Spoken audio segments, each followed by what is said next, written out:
दिल्ली चुनाव को लेकर प्रशासन की तैयारियां तेज हो चली हैं। सियासी पारा अपने चरम पर है। फरवरी तक विधानसभा के चुनाव होने हैं और सियासी दलों के साथ ही अब चुनाव आयोग के स्तर पर भी सरगर्मियां बढ़ती नजर आ रही हैं। अब दिल्ली चुनाव को लेकर राजनीतिक चर्चाएं तेज हो चुकी हैं और इसी के चलते चुनाव आयोग ने 2 दिवसीय बैठक भी बुलाई है, जिसकी 18 दिसंबर को शुरुआत हो चुकी है। दिल्ली चुनाव को लेकर आयोग की पहली मीटिंग एनडीएमसी के कन्वेंशन सेंटर में शुरू हो चुकी है। इस मीटिंग में कस्टम, इनकम टैक्स, एक्साइज विभाग के अधिकारी भी मौजूद थे। चुनाव आयोग की दूसरी बैठक आज है, जिसमें दिल्ली के सभी जिला अधिकारी, दिल्ली पुलिस के डीसीपी और अन्य अधिकारी भी शामिल होंगे। चुनाव आयोग ने दिल्ली चुनाव की तैयारियों पर चर्चा के लिए राजनीतिक दलों के प्रतिनिधियों को भी आमंत्रित किया है। राजनीतिक दलों के नुमाइंदे भी चुनाव आयोग के अधिकारियों के साथ बैठक में हिस्सा लेंगे।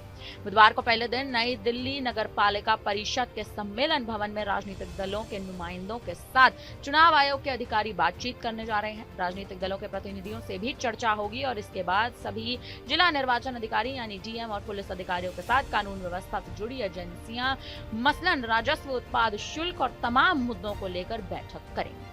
फरवरी तक विधानसभा के चुनाव होने हैं और सियासी दलों के साथ ही अब चुनाव आयोग के स्तर पर भी सरगर्मियां बढ़ती नजर आ रही हैं।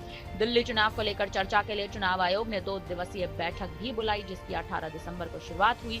चुनाव को लेकर आयोग की पहली मीटिंग एनडीएमसी के कन्वेंशन सेंटर में हुई और तमाम मुद्दों को लेकर चर्चाएं भी जारी है। चुनाव आयोग की दूसरी बैठक आज होने वाली है, जिसमें दिल्ली के तमाम जिला अधिकारी, दिल्ली पुलिस के डीसीपी और तमाम मुख्य लोग शामिल होंगे। चर्चा के लिए राजनीतिक दलों के प्रतिनिधियों को आमंत्रित कर दिया गया है और पहले दिन ही नगर पालिका परिषद के सम्मेलन भवन में भी राजनीतिक दलों के नुमाइंदों के साथ चुनाव आयोग के अधिकारी बातचीत करेंगे।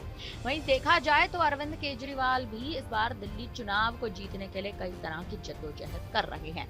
आपको बता दें और आपको याद दिला दें कि दिल्ली चुनाव को लेकर आम आदमी पार्टी ने गठबंधन के लिए साफ तौर पर इनकार कर दिया था। आम आदमी पार्टी का कहना था, अरविंद केजरीवाल का कहना था कि वो इस बार किसी भी अन्य दल के साथ गठबंधन नहीं करेंगे, यानी कि विपक्षी दल कांग्रेस के साथ अरविंद केजरीवाल के गठबंधन करने के जो तमाम कयास थे, उन पर खुद अरविंद केजरीवाल ने हाल ही में पूर्ण विराम लगा दिया था। जिसके बाद खुद अरविंद केजरीवाल और मुख्यमंत्री दिल्ली की अतिशी मार्लेना खुद जमीनों पर उतरे, ऐलान करते नजर आए। कभी महिलाओं को 2500 की धनराशि देने की योजना कहते नजर आए, तो कभी बुजुर्गों के लिए फ्री इलाज का भी ऐलान किया।